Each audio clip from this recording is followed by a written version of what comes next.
Mr. President.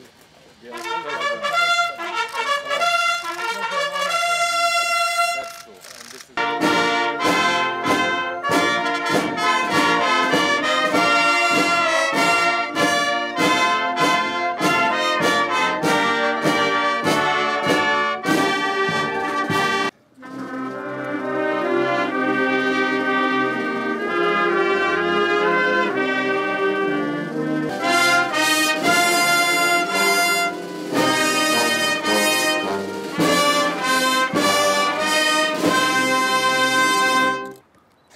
כבוד הנשיא, משמר כבוד של חיילי צבא ההגנה לישראל, ערוך ונכון לסקירתך. אדוני.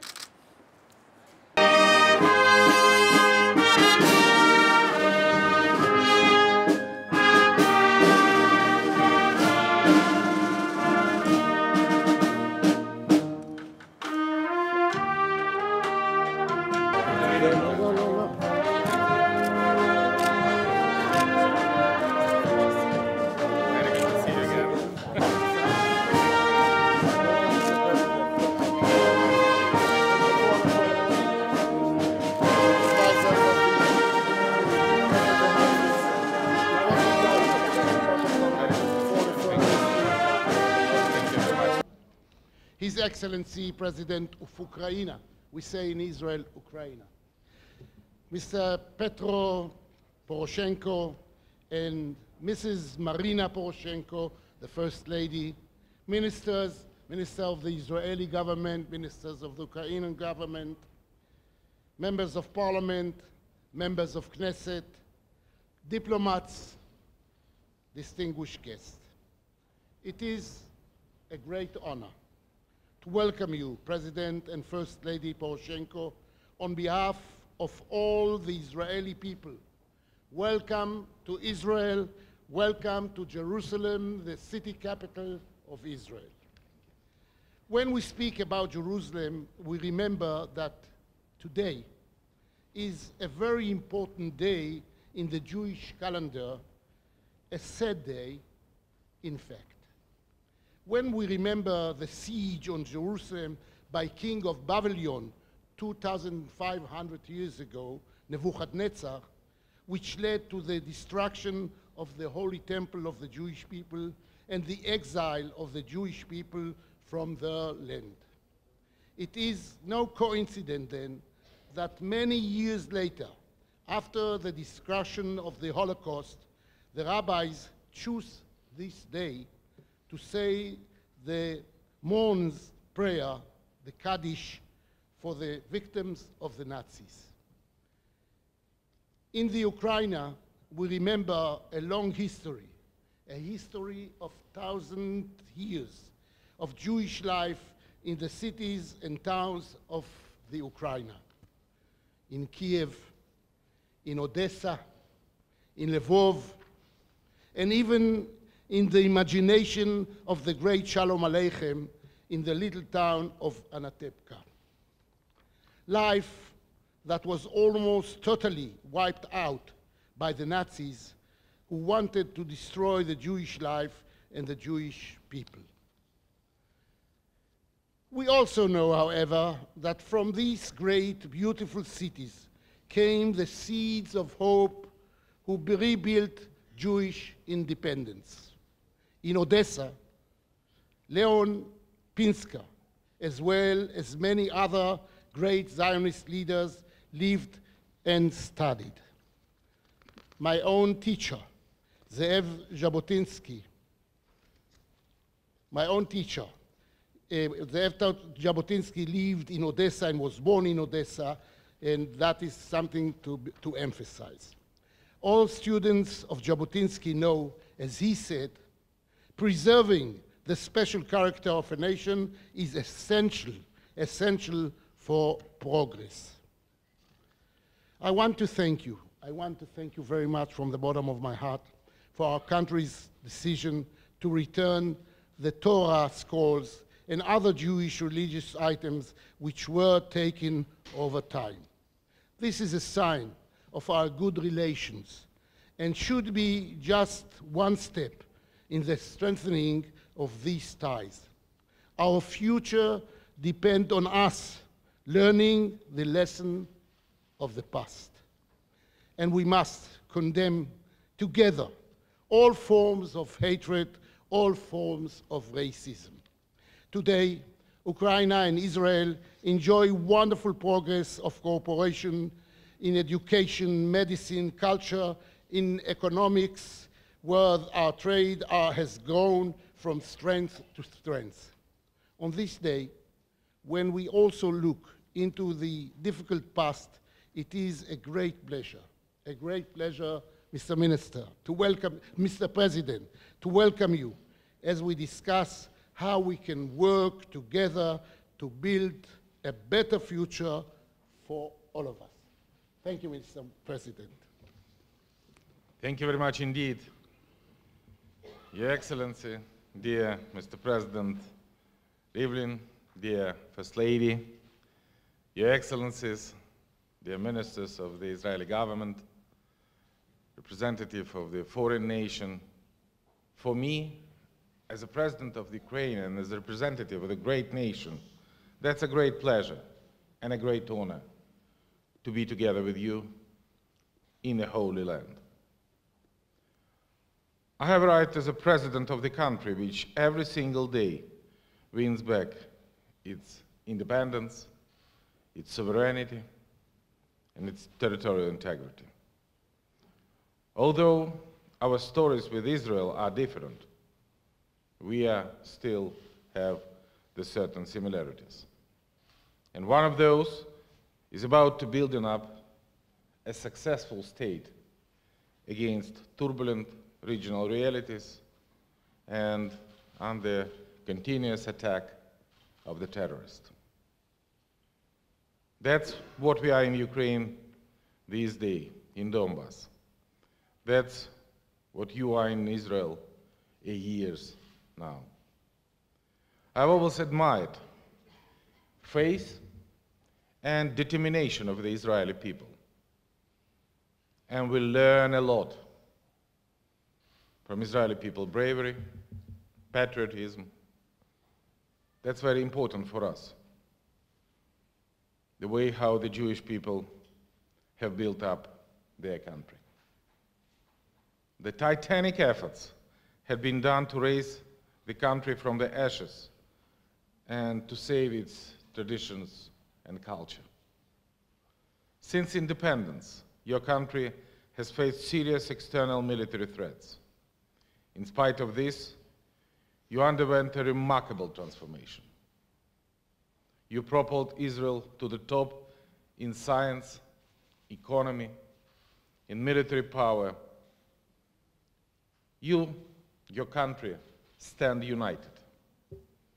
And my country is on the similar path and the same stand. Ukrainian people bravely resist external aggression and do our best to reform our country. We do reform, but most importantly, we do anti-corruption, which eroded our success from within. And we won't give up. We have a good stimulus not to. And this is about our partners who stand by us. I see my visit to Israel as an opportunity to endorse unbreakable bonds between our nation and exchange views about common challenges and the ways to their overcoming. Your knowledge, your experience is very important for us, dear Mr. President. I would also use this visit to thank the President and the leadership of Israel for the great humanitarian support which is provided to Ukraine. For those people, Ukrainian heroes who were wounded during our Revolution of Dignity, and our heroes who were wounded on the front defending our country from the East. So as I begin this visit, let me straightly declare, Ukraine stands with the State of Israel in its fight for democracy and against crucial security challenges. We also hope that for the Israel reciprocal and clear support of Ukrainian independence, territorial integrity, and non-recognition, the annex of the Crimea. And I want to use this opportunity, dear Mr. President, to invite you early next year to Ukraine, not only in Kyiv, but in Odessa, my hometown, where Zev Jabotinsky lives. And I think that would be extremely interesting for me. And I hope it would be interesting for you, use our hospitality. You are the real friend of Ukraine, and you will be among the friends. Thank you very much indeed. Thank you. That's a great honor and a great pleasure for me.